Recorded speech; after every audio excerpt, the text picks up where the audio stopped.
Hello and welcome to Plot Twisters. This is a podcast where we take movies and twist the plot to see if we can make them better. And if not, more alien. At the moment, we're talking about teen movies from the 80s. On this episode, Earth Girls Are Easy from 1988. I'm Emma. Don't get your panties in a bunch. We're with three major cute guys and it's Saturday night. I'm Anders and there's a giant blow dryer in my pool. Earth Girls Are Easy. They sure are. Earth Girls Are Easy. Are The they? name of this film. Yeah. I'd love to dive straight in with this one. No messing around. No messing around. No messing around today. We got a zero messing around policy. Today, it's all business. It's all business. In the It's front business, and the back. Business in the front and in the back. It's a buzz So cut. This is a buzz cut. Yeah. Dive right in. You go for it. The one sentence summary of this movie on the Internet Movie Database. A Southern California girl befriends three furry aliens after their spaceship lands in her swimming pool. Yep, pretty much sums it up. And that is the recap of the movie. Well, boy, you forgot about why they were there. Why were they there? Because their spaceship landed in her swimming pool. Oh, yeah, that's right. I forget why they were nearby. Maybe there was no reason. You forgot about how they left. They get out of the swimming pool and then they fly off. And she goes with them. Whoop. You forgot about the middle bit. What happens in the middle? All right. So she's with this guy and they're going to get married. And then he catches her cheating on him. And then some aliens land in her pool. One of them is Jeff Goldblum. One of them is Jim Carrey. One of them is Damon Wayans. The most unexpected trio of all time. Am I wrong?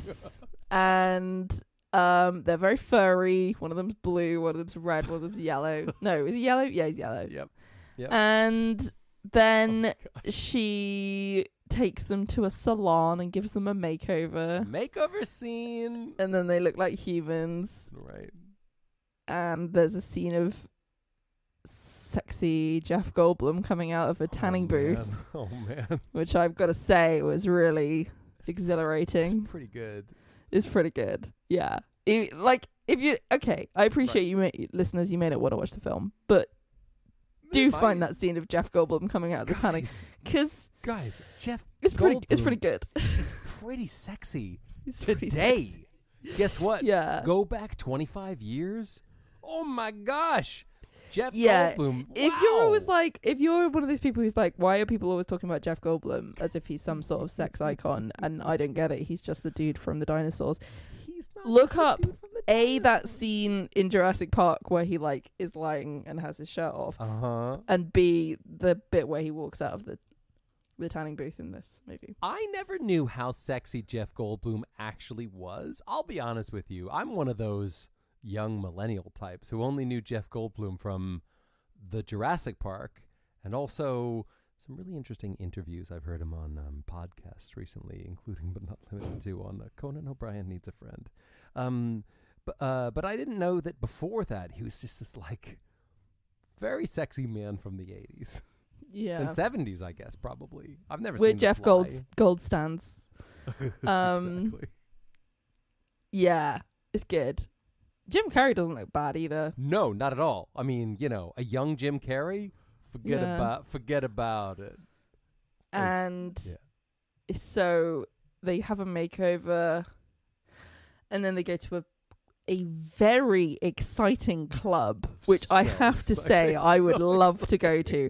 It's like if you compare that to a British club. British clubs are just dark, horrible, sticky rooms where people are sort of shuffling around having WKD and sour shots. Exactly. This club is it's amazing. It's like everybody's amazing at dancing and there's fun things everywhere. It looks like Charlie from the Chocolate Factory.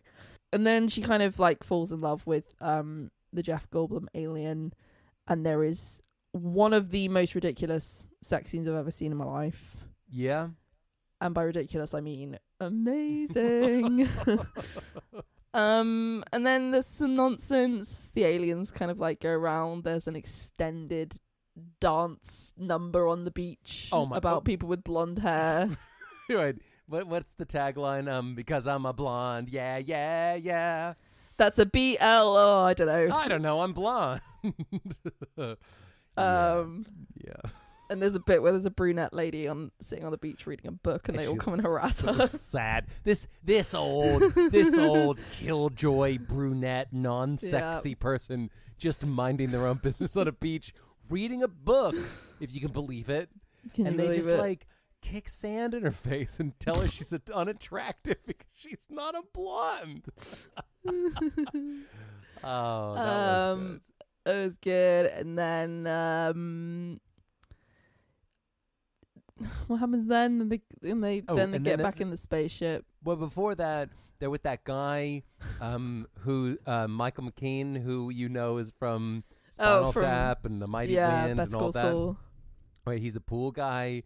But then they accidentally rob a gas station and are chased by the police for a bit, and then the next bit they're in an autopsy or whatever, and the doctor's all like, "You have two hearts," and they're like, "Yeah, we have two hearts. We're aliens. What do you want?" Yeah, what do you and want it's the doctor is the husband is the fiance, and then they ate his fish earlier, and he's like, "Where are my fish? Where are my fish?" They ate them. They did eat them. They did eat them. He's not wrong. And then they take all the water out of the pool, and then they fly away. Yeah, and the friend turns up and throws margaritas at them. But the storyline... Yeah, margaritas in a can, by the way. In a can. Which I've never seen before, and I would like one right now. Please and thank you. Waiter, I'll have a margarita in a can, thanks. Can you throw it at me? Just like that lady from that movie. I know what to get you for your next birthday. Ooh, nice. Just one margarita in a can, that's it. That's better than my last birthday. And I'll throw it at you. I'm fine with it. Chuck it to me. The storyline is not the important thing about this film. Yep. Or rather, I should maybe not important. I guess I should say notable. It's not. Yeah, it's not the thing you remember. It's the aesthetic, which is very campy and colourful and completely ridiculous. This film is a wild watch. Ever seen it before? No. Ever heard of it before? No. All right. We're friends, right? We can be honest, okay? Okay. Let me just level with you. You've seen it 15 times. I've seen it a bunch, man. And I'll tell you this for free. I wanted this movie to be on the list of teen movies from the 80s, not because it's a teen movie, although I'm pretty sure at least Zebo's a teen, and maybe the other aliens, but I'm not sure. I want to watch this movie because when I was a teenager, this was like the watch for sleepovers. This was like the nuts, like weird romp movie that you watch when you're a teenager. Because, you know. Okay. Because I don't know why. So I was going to say to you, can you please defend to me why you think this is a teen movie? Because it's kind of not. It's kind of not. But actually what you've done is you have in a very Machiavellian way manipulated the format and take that. Premise of this podcast in order to prank me into spending 1 hour and 40 minutes of my precious life, which I would have been spending doing so many other productive things. Hey man, you know what? Watching a film that you liked giggling over at sleepovers. That's what this is. Two things. Number one, I am so Machiavellian it's not even funny. All right. Second thing, that's like a Shakespeare thing, right? And third thing, you've been punked. I'm Ashton Kutcher, and you are been punked. You got it had to happen eventually because what kind of happens is you just put movies on the list, and I go, okay, I'll watch that. I'll watch that one. Sure. You're my friend. You're a nice person. Yeah. I am willing to put my time into your hands. That's a mistake. That's your first mistake. That's your first mistake. Way. Hey, listen. If anyone ever comes up to you and says, "Hey, let's do a trust exercise. Close your eyes and fall backwards," think twice. All right? Think twice, because they might not be there to catch you. All right? And if they don't catch you, you're going to spend nearly 2 hours watching a movie starring Jim Carrey being an alien and also sexy Jeff Goldblum. No. Like, and also, Fourth reason I'm going to defend this movie. When I was a teenager watching this movie, I remember, I haven't seen this since the 90s, man, okay? But in my head, they were all teenagers, right? Okay. And actually, I'm pretty sure Geena Davis maybe was not a teenager, but... She could be 19. Right? I'll give you that. She Okay. could be 19. And they're all, like, young, and, like, the people who work at the salon, and they don't know what's going on, and, like, you know, aliens, you don't know how old they are. She's got a massive house. I mean, maybe it's her parents. No, she lives there with her boyfriend who cheats on her. It's crazy. Or husband It's a crazy or something. big house. It's a crazy big house. Fiancé. You could get engaged when you're young. Yeah, fine. It's all like right. it's like a not a teen movie that has a teen vibe, all right? And everyone was acting adolescent as heck and ridiculous. Fine. And also, you know, who cares? Hey, how 80s was this freaking movie, right? If you want the most like 80s possible thing Right? you can find out there, Plus people. aliens. Plus aliens. Even the aliens are like even that is 80s. If you want like an 80s themed birthday party and you want something to play in the background, it should be this film. Yeah, exactly. Oh my gosh. It's so OTT and fabulous. So, okay. So here's the thing, right? So again, I haven't seen this movie since I was a kid, but I remember this movie being a musical, okay? Uh-huh. And I was reading about this movie before rewatching it, so like, oh yeah, I get to watch this movie that I watched when I was a kid. It's kind of billed as a musical, okay? Yeah. But from what I could count, there were only 2 songs in it, and they were within the first 25 minutes of the movie. You got the one song when they were at the salon singing about how you need a makeover so your fiance will have sex with you, I guess. Right? Right? Yeah, and guess what? In order to do that, she puts a blonde wig on, which is very much a theme, isn't it? Right. And then the second song, aforementioned, 'Cause I'm a Blonde. Yeah, yeah, yeah. There weren't any other... No, I think that was it. Can a musical be called a musical if it only has 2 songs out of 100 out of you know, nearly 2 hours of film? I mean, yeah. That feels like a ripoff. That's like how popular rock band Weezer keep releasing quote albums end quote, but the longest one they've ever released was 28 minutes long. Okay, that's not an album. This is not a musical. 2 songs is not a musical. That was a musicette, CD single. That was like a single. At best, Music-ish. it was music-ish. I did read that the blonde song was shot after the film was made and put in because they deleted so many scenes they needed something to fill the time. Is that true? That's Yeah. actually ridiculous. And actually, because I'm a blonde, yeah. It's one of the best parts of the movie, in my opinion. Well, think about it. None of the characters who are in the film are in that bit. Right, and the guy just references, hey, by the way, at the beach today, there's going to be a blonde competition, and then they just star fade Cut over to to this. Yeah. To a bunch of people completely unrelated to the plot. In a movie that's about aliens who came to Earth and have been somehow magically shaved of all their hair to reveal 3 young, sexy men. Yeah. Can we talk about that now? Is it too early to talk about that now? I'm ready. Okay, all right, okay. Y'all, I want to get practical for just 1 second, okay? We meet these 3 hairy as anything aliens. They are hairy from head to toe, okay? They're kind of proto-Grinches. They are very good, because Jim Carrey. Did he basically, what was his name? Chalkbox? Chucko? Smoke? If I refer to the official guide I have here, it was in fact Whiplock. Okay.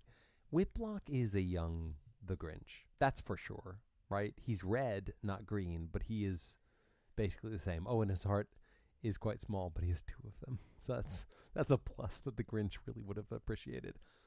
We meet these 3 aliens who are furry, okay? From every part of their body is covered in thick, luscious gorilla-style fur, okay? They go to a salon. They do a makeover scene. each one of them disappears behind a curtain and comes back glimmering, gorgeous, glistening, hairless, right? And ready for action. Yeah. I want to know about the bits. I want to know all about all the lesser seen. I want to talk about the. Did she wax them everywhere? I mean, is that what happened? So the bit that happens right before this, which is where Val is saying, "Oh, what are we gonna do with you? I need like 1 million tubes of Nair." Oh, right. Did she use 1 million tubes of Nair? But then it cuts to a bunch of fur on the floor. Yeah. So did she no, here's what she did. I guess she shaved them. She used trimmers to trim the bulk of the weight off first. Yeah. Then she got 100 tubes of Nair, which if you don't know what that is, that's hair removal liquid, right? Which, you know, when we were kids, there was always that big, like, what if you replace shampoo with Nair? And somebody uses it and all their hair falls out. And we always thought it was so funny, but nobody ever did it. And actually, you don't do that because that would be traumatic and very upsetting for some. Didn't that happen in one of the films we've watched? Oh, it happened in The Craft. You remember? Yeah. She put that Nair in her hair and all her hair fell out. And she was all just weeping. Oh my God, I just realized. Nair. It's like... No hair. No hair. Yeah, it's like a portmanteau. Oh. Hey, do you want no hair? Use Nair. Yeah. So I'm just shave off the bulk of it and then use 1 million bottles of Nair. That's how I usually do it. So what about the face? What about also they very eyelids? Obviously have like whatever color they are, like red or blue skin. Their skin underneath. But then it's really weird because they cut to a close up of Jeff Goldblum alien's face and he has just like his normal eyes and it's quite odd because it's just Jeff Goldblum's eyes and then it's like he's not an alien anymore. A blue Grinch. I found that bit, of all the bits, I found that bit the hardest to believe. There's no way you could get all that hair off cleanly. And also, even if you could, and I'm talking about like the top stylists in the world would be like, this is going to be tough, but we can do it. Side note, a great TV show might be like a fashion show where everyone's given a furry alien and they have to turn them into, Jeff Goldblum. Anyway, story for another time later. The best stylists in the world, okay? Those guys from Queer Eye, Gakwan himself or whomever, they can't get all that hair off. You won't look normal. That you won't look like a Wayans. You won't look normal. You'll look fabulous. Jeff Goldblum was nowhere near that attractive when in 1988. It was all the stylists. Just really did a number on him. Why is Jim Carrey in this movie? So he filmed. I read that he filmed this before he was famous, so he wasn't really well known when this was made. Yeah, I guess. I mean, it became so this film basically sunk the studio that made it because it made such a massive loss. No, really. And it really bombed. But then I think I read it's made something like £100,000 in the UK, which is really not very much. 17 people went to see it at Odeon Cinemas and were confused as heck. But then it became like a cult film because of Jim Carrey's later success. And also Britney and Iggy Azalea made a music video referencing it. Really? Yeah. What video? Oh, it's it's called like Pretty Girls or something like that. Wow. Let me look it up for you. Wow. #Free Britney released a video Pretty about Girls this movie in 2015. Look at the album art. Shall I send it to you? Listener, Please Google do. it for yourself. Please do. I don't know how to Google this. Here we go. You don't know how to... I thought that was your whole thing, is that you... My whole thing is pretending you drink beer and Google things. That actually is my whole thing. That's my... Jeez, man, that's my whole thing. Yeah. I just drink beer and Google stuff. Mm-hmm. And then I reference the things that I drank and the things that I Googled in conversation later. Let me tell you about this beer that I drank and also the thing I was looking up while I was drinking it. You know those T-shirts that were very popular about 5-10 years ago, which were referencing Game of Thrones, Where Tyrion Lannister says, "I drink and I know things." Exactly. And it's like the font, but yeah. And other people were like, they wear that shirt that's like, "You know nothing, Jon Snow." You know. Yeah. And for me, it's like, you Google nothing. Guess what I know? Oh, hey man, you ever have this cool like dank IPA? And also, guess why Abraham Lincoln wore those tall hats? You know, it's because he wanted to look like a big shot. He was already he had a very, very big head. He was already like, he had a pointy head, and he had to hide it because everyone thought he was a weirdo because he was actually an alien.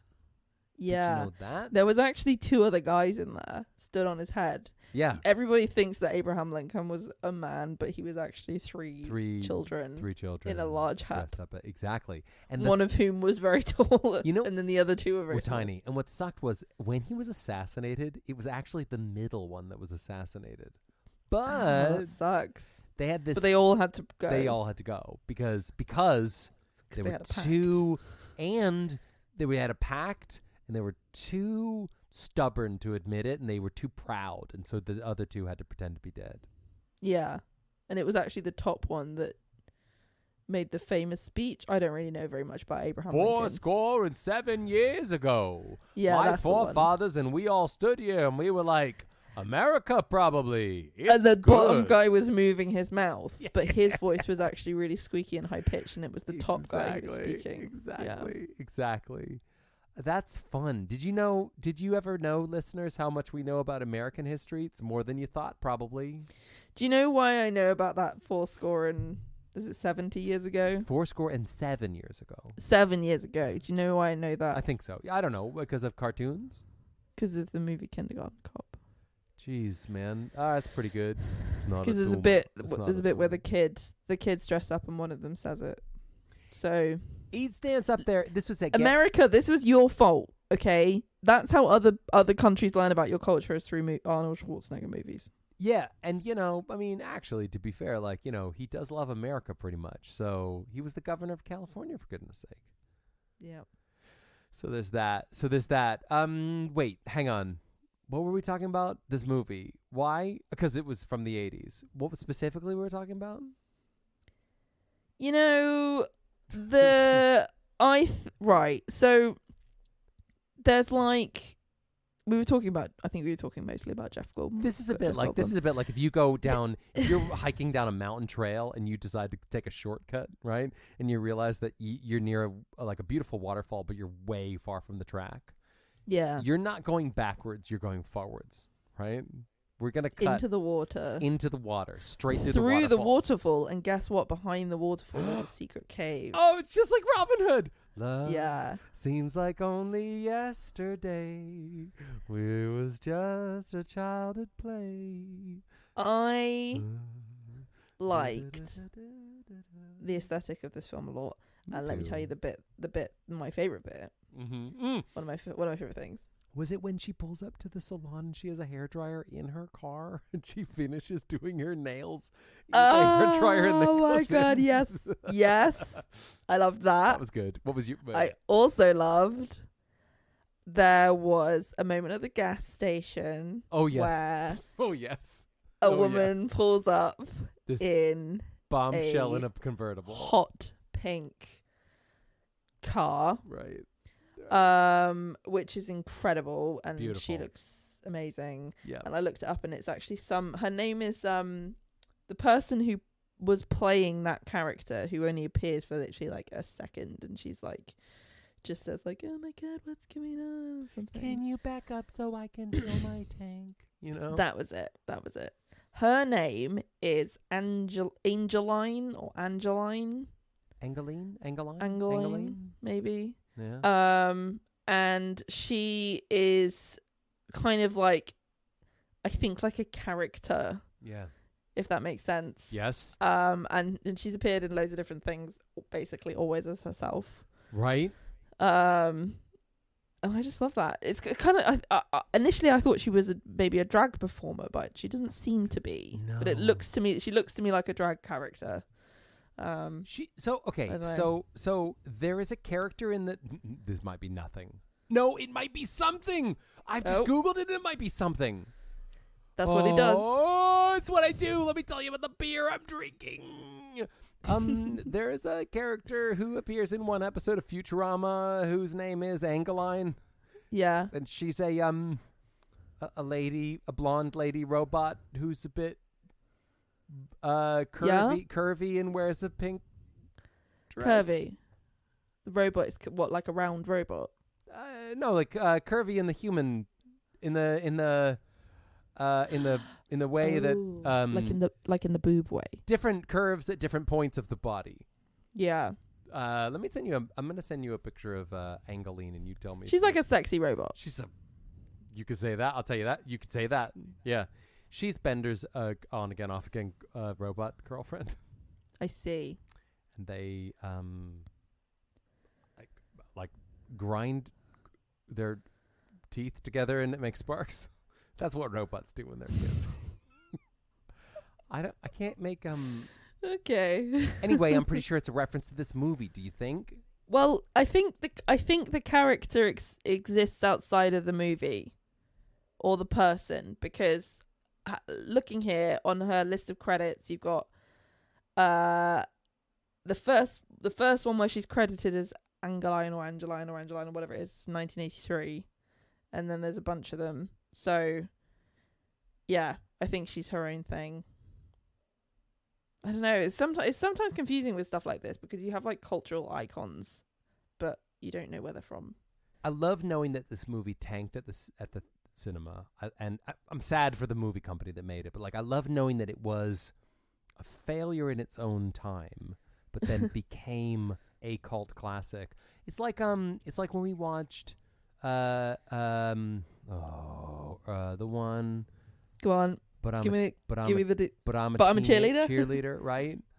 That felt like that, or maybe even Edward Scissorhands might be a bit of that. Like, there's movies that are just like they came out and people didn't know what to do with them, but then over time, because of like sleepovers and like people looking for something that was a bit their aesthetic or a bit like not the mainstream, they've discovered this thing, and over time it becomes bigger and bigger and bigger, and now people look back and watch it because they love seeing like the origin stories of some of their favorite actors or whatever. I don't know. I just love knowing that things were made that weren't appreciated. It's a bit like, look, this is a bit like a moment in time. I'm sorry everybody, all right? And I know the 80s are really important right now, and I know everything's coming back, and I could feel old, or I could feel part of it, and I'm choosing to feel part of it. But it's a bit like how that song, that Kate Bush song that was released so many years ago, which I've always known was a banger, right? Keep running up that hill.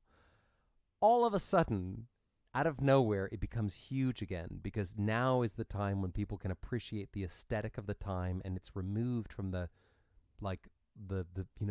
construct of the time, and people can just hear the song and go like, this is amazing. People can now watch this movie and be like, it's so fun and weird, I love it, and be removed from the like whether or not it made money at the box office. Yes. Do you know what I mean? It's removed from like the competition of the industry. Yeah. I think, and this is something I think about a lot, which is, like I was saying, I think the standards are very, very high for things getting made at the moment. I think the competition is really intense. Sure. And I also think we have big companies that have a monopoly on production, like Marvel and Disney and stuff, are all kind of enveloping a lot of the content that we see.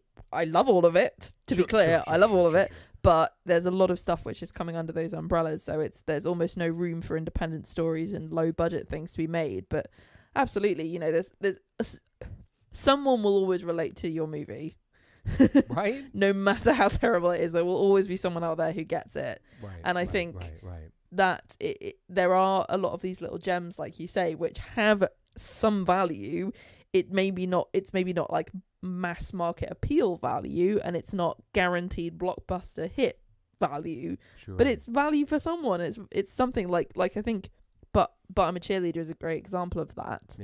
Loads of people haven't seen it, loads of people wouldn't get it, loads of people think it was weird, but that was a really important movie for me. And it's not amazing, it's not like I say, it's definitely not got that mass market appeal, but RuPaul is in that movie. RuPaul's in that movie, so it's because because the internet, right? Things that didn't necessarily resonate with everyone but do have hella resonate with some people, can keep thriving, right? And no, I think it's great. I think it's great that you can go back and watch these obscure movies that it doesn't matter if they made money. They just exist now. So you can just watch it. I bet some people watch it because they want to see Jim Carrey. I bet some people watch it because they want to see the 80s. I bet most people watch it because they want to see sexy Jeff Goldblum being all sexy. Sexy Jeff Goldblum. Or some people just love aliens, you know? Yeah. Like whatever you love, or hot pink and blue, you know, whatever you love, like if you like some of the things from this movie, great news. It's just there waiting for you. And it has nothing to prove. And I'm very happy about that. I saw an argument on the internet today, which was people talking about whether or not which is better, low-rise jeans or high-rise jeans. Ugh, okay. And it was like, if you like high-rise jeans, you know, you're like a millennial and you're not cool anymore. And if you like low-rise jeans, they're not flattering. Blah, blah, blah. And I was just like, guys, we don't all need to like the same jeans. Right? You know? Right? If you want to wear low-rise, that's fine. If you want to wear high-rise, that's fine. If you like a side parting in your hair, okay. If you like a middle parting, fine. We don't all need to like the same things. We don't all need to agree on everything. And it makes me, because we have this like review culture. You know, like I'm sure you and I both, one of the things that we often do when we're thinking about watching a film is we go and see what the IMDb rating is. Every time. But like, yep. we don't. It doesn't matter. Like the same it doesn't thing, matter. You know, some of my favorite movies in the world have sub 5, right? Yeah. And that's not because I'm wrong. It's because everyone else is wrong. You know what I mean? I'm right. This is my show, and my life is about me, and I like to wear low-rise jeans and watch bad movies, and just veg out, you know, because I've had a long day, you know. Yeah, also movies aren't important, everyone. Right? Get back to work. Go back to work. Hey, roll up your sleeves, put on some protective gloves, and please don't forget the eyewear, because, you know, you only get 2 if you're lucky, and get back to work.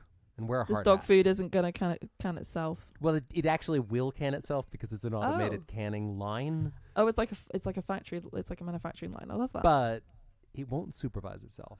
Okay? No. And somebody's got to supervise it. Somebody's got to be there picking out all the. You know, it's like every 100 cans is like, that's not a can. That one wasn't sealed properly, and that one's actually an actual dog that just got onto the line, and you know that one has a syringe in it. Wait a minute, there's another dog. You know, there's a third. Wait, no, none of this is dog food. These are all just dogs. These are dogs. Whoa. This is a dog factory. What we've done here is we've made a dog factory. Yeah. We're going to be millionaires. Yeah, but we won't be because these dogs are hungry, so we need to feed them dog food. Does anybody know a dog food manufacturing company? Please, we need some right now. Call now. We're waiting for your call.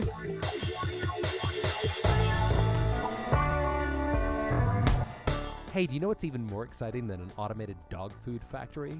Our podcast. That's right, Plot Twisters Pod.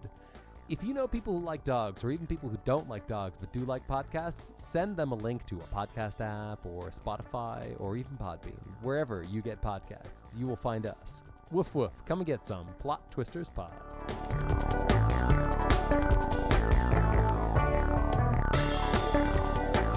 I think that what we need to do here is maybe, unfortunately, do an actual serious fix. Serious? I'm sorry. Send jokes out of the room and make serious for real? Well, I don't think we can do any more ridiculous than it already is. And no, that's not a challenge. Ridiculous. It is pretty ridiculous. So what you're saying is, let's make a movie that makes sense, that has 3 aliens from space land and have to hide amongst the humans. Well, maybe we don't need to do that. Okay. But what we could do is the thing that's super fun that everyone always loves, which is maybe point out all the things that mean that this film can't really work if it's serious. If you see what I mean? Yeah. Like, just straight away. Let's just nitpick it apart. Yeah, do it. Let's just nitpick. Hey. Yeah. Let's indulge ourselves and just nitpick, right? Yeah. Straight away, right at the start of the movie, this annoyed me. She is having... she's in a... It's It's a dry spell. Val is in a situation where I believe she has purchased some pills as an aid for her partner. Right. It's a dry spell. It's not happening. She's bought some happy pills she wants to sex. And I'm there like, okay, well, this is quite indicative of a serious communication problem if you've gone ahead and done this without discussing it with your partner in the first place. But also then it's kind of like, then she decides to try and spice things up.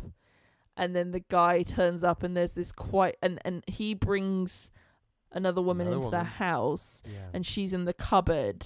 Yeah. And the whole thing is just very, very implausible and for me. And she says to him, "You're going to have sex without me?" That is actually quite funny. It is funny. That's great writing.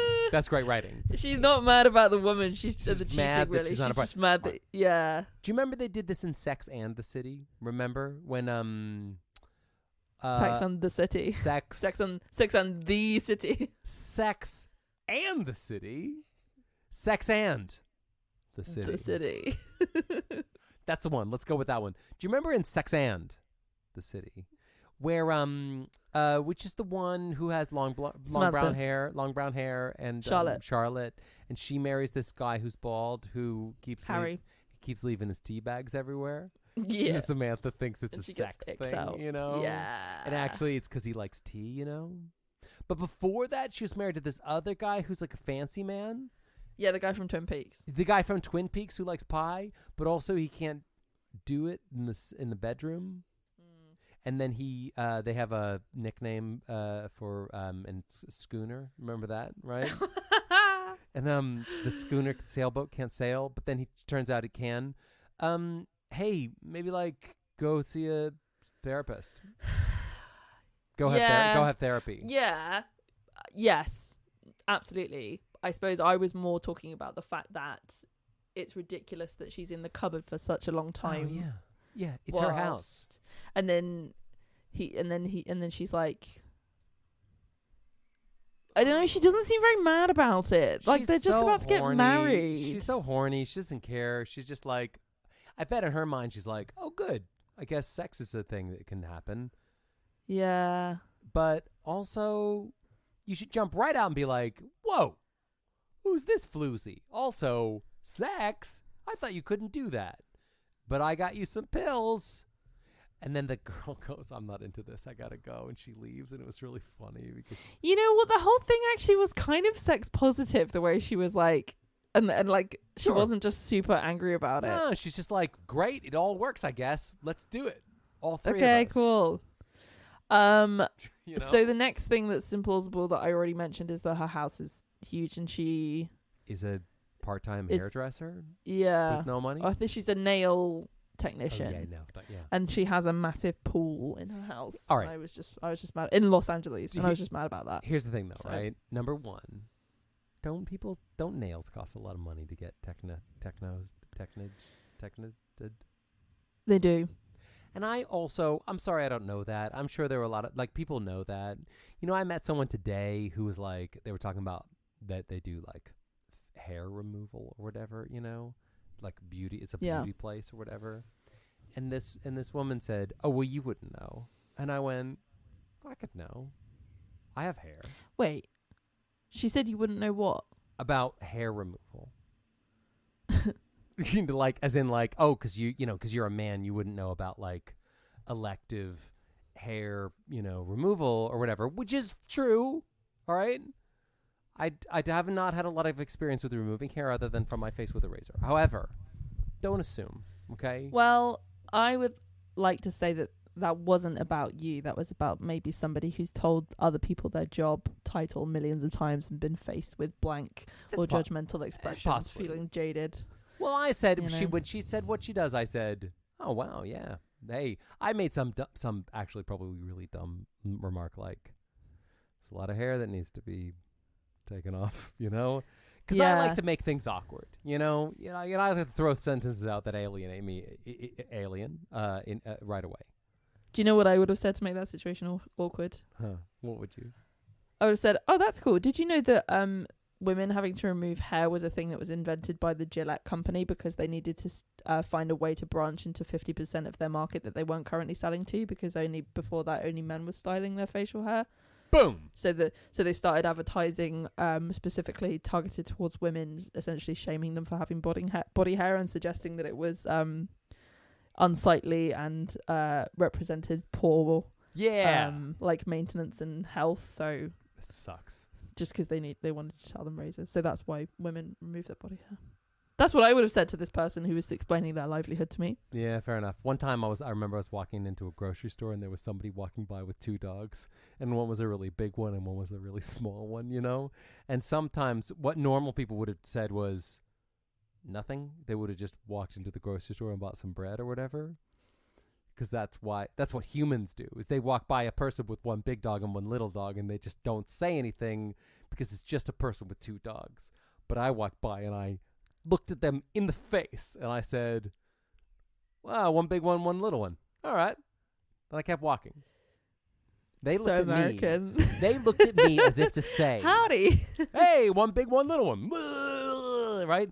And they looked at me. They went from smiling to awkward frowning, like sad, Welcome to Britain. right? Like they just got stood up to the prom and they didn't know why, and they were just looking in the mirror and crying out their tear-proof mascara, but it still ran because they were so sad. What do you got there? 1 big one, 1 little one. All right.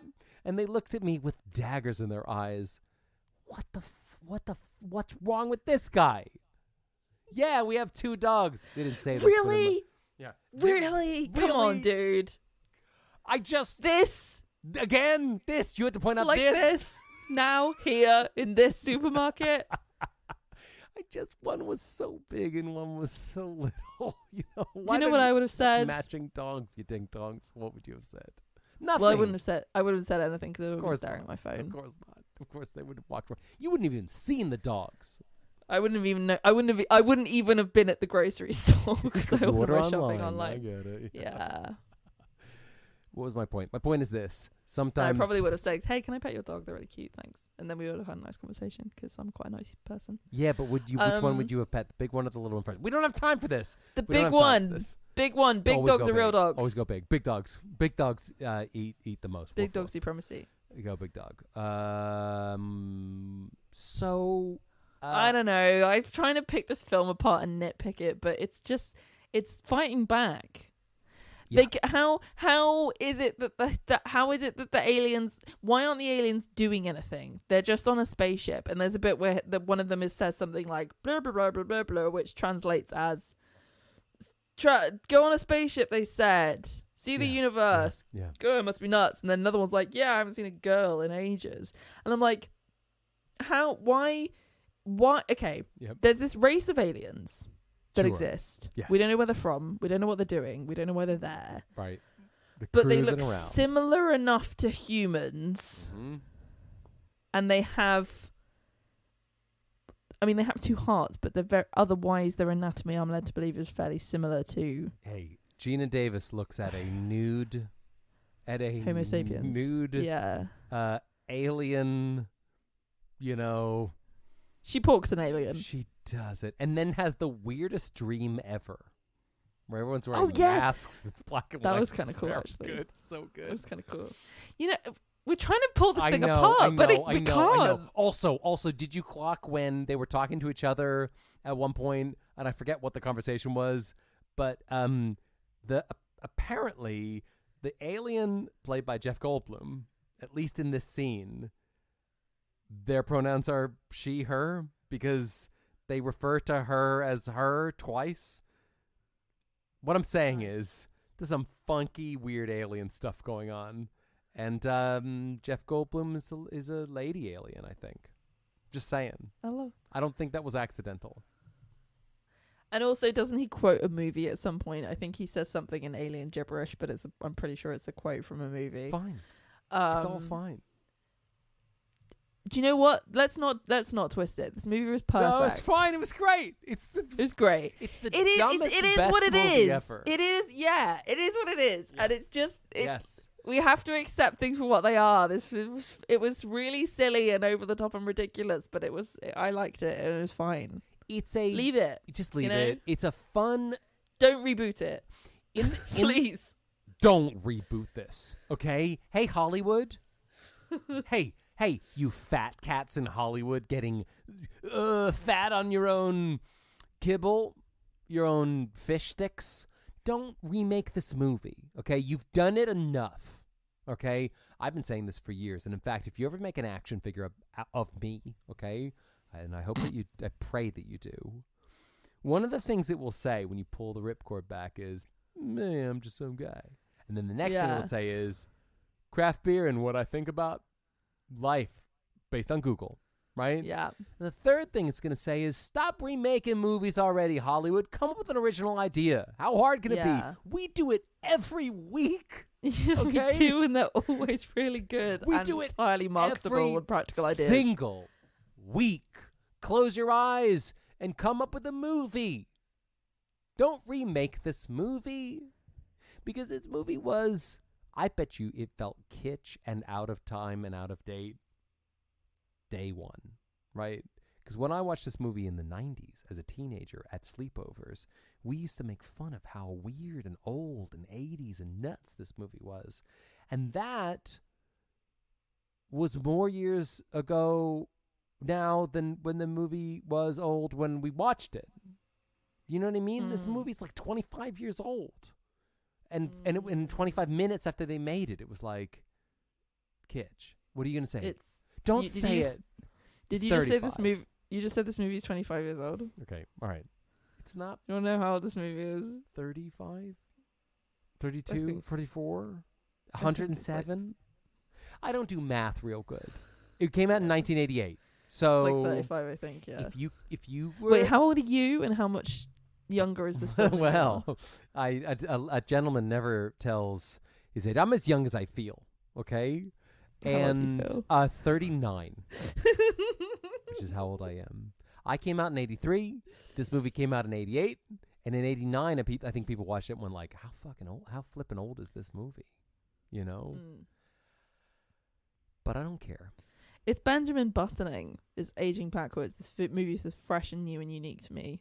Right? Hey. It's hip and trendy, and it's Hey, kids out there who are in their teens or 20s, if you liked Stranger Things, you're going to love this movie. They should do that for the next season of Stranger Things. It's instead of all the references to like the famous 80s movies and the horror films and stuff, it should all be references to this film. Right? Take a leaf out of Britney's book and reference this damn movie. Here's the twist of this film. It's the same, but Jeff Goldblum has his shirt off the whole time. So let's rate the movie. On a scale of 1 to 5 bottles of champagne that have been thrown into a fish tank. Right. It's very sad. Don't contaminate your fish's water. You kill those fish. Yeah. Well, they did get eaten pretty quickly afterwards. Did you notice they were all named after cars as well? I thought that was fun. Oh, I didn't notice They that. had Aston and Martin. Great. That's very good. That's very good name for two fish or two pets. Two pets. Nice. I think one of them was Beamer as well.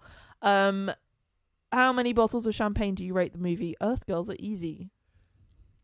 I'm going to give this movie 3.5. All right? Yeah, baby! And, like, the reason why is... Like most movies, the higher the scale, the higher the score is matched with the likelihood that I would watch it again. Like, it's not, okay, this movie is not Casablanca, all right? And nobody's claiming that it is. It's not even Dude, Where's My Car, okay? But it doesn't matter. It's just fun and stupid and wonderful and beautiful and stupid and sexy and weird and sexy, right? And that's it. It's a dumb... Did we mention the bit with Jeff Goldblum coming out of the tanning booth? No, maybe once, but it was still really good, right? He was so ripped in 1988 and like golden brown. He's like coming out and he's like, his hair's all mushed up and he's like frowning in a really like, it's kind of like curiously inquisitive, but also... Yeah. intrigued and excited, and he's like, and then oh my god, and then he goes, good, and Geena Davis goes, great, yeah. He's like, is this okay? And she's like, yeah, and I'm like, yeah. Yeah. You know what's funny is, like, he was really sexy in this movie, but like the other guys, like Damon Wayans and also The Mask, Jim Carrey. They're all Jim Carrey. They were all quite sexy, and Goldblum was the older one, but he's so sexy. He also is. I said it before, and I'll say it again. I'm pretty sure he's still sexy. I think that was the surprising thing for me. If you were to say, here's the lineup of Jim Carrey, Jeff Goldblum, and Damon Wayans, right? Which one is the sexy one? You're not gonna go. Who would you pick? Because I think I'd think probably say Damon Wayans. Yeah, because he's so ripped. I mean, I wouldn't. I don't think of Jim Carrey as traditionally sexy in my book, right? But funny is sexy. Yeah. At least that's what I'm banking on in my line of work. You're right. I would have gone with Dame, but all of a sudden, there he is. There he is. He was so cool and sort of good. Great. Yeah. He's very aloof. What did you think? Here are my thoughts.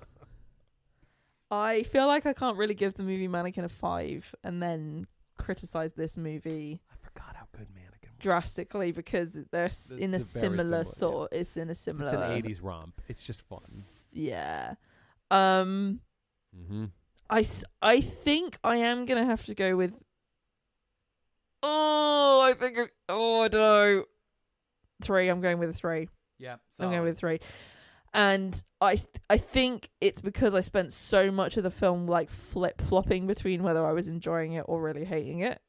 Yeah, I did the same. Didn't know for so long. Yeah. And I think the stress of that drew it down. Was marked down. Yeah. But I love the aesthetic. And also, like, there's this scene with Jeff Goldblum where he's stepping out of a tanning booth, and I was like, okay, this is a really good scene, you know? So I think that means that I need to, I think it's great. I think it's great. Did I say 5? What did I say? I said 3. A 3. Yeah. I love knowing that there are things there's something about life that's beautiful. There's many things about life that's beautiful, but for me, one of the things that I think is the most beautiful is just knowing that things like this movie exist, and they're completely optional and they're completely irrelevant to most people, but just knowing that they're there is quite wonderful to me, right? Yes. There is such a movie as Earth Girls Are Easy, where you can watch the aforementioned Jeff Goldblum walk out of a tanning booth and be all glistening and warm. And, like, even Jeff Goldblum probably doesn't think about this movie. You know what I mean? Like, it just exists. I bet he's got a full-size print on the wall of himself and this little cheeky eyebrow. I mean, he was classically trained. He was, like, on Broadway. He probably worked with, like, Laurence Olivier and, like, you know, all these very, very... He wasn't just... You know, so he got married. He was married to Geena Davis, and they got married during this movie. Yeah, like, I read. I think this movie was just an excuse for them to make out. On camera, and I did read that they apparently like really annoyed the director because they were just making out the whole time. So Jeff Goldblum... The chemistry was real. Did this film... to make out with his girlfriend. So that, or his wife. Yeah. Girlfriend, fiancé, wife. And I think that he really channeled a lot of that very sexual energy into his performance, particularly this one scene. Oh, was it that scene with the tanning booth? He's like, you didn't mention that one yet. What happened? What happened in that scene with the tanning booth? I haven't heard of it.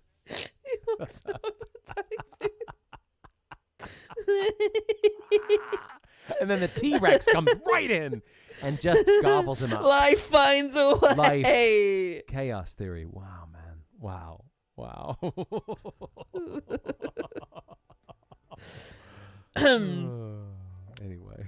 Anyway, I'm going to go and replay certain scenes from the movie. Sure. Sure, why not? Thank you for listening to this episode of Plot Twisters. Leave us a review on Apple Podcasts if you have the time. And we'll see you next time. Bye.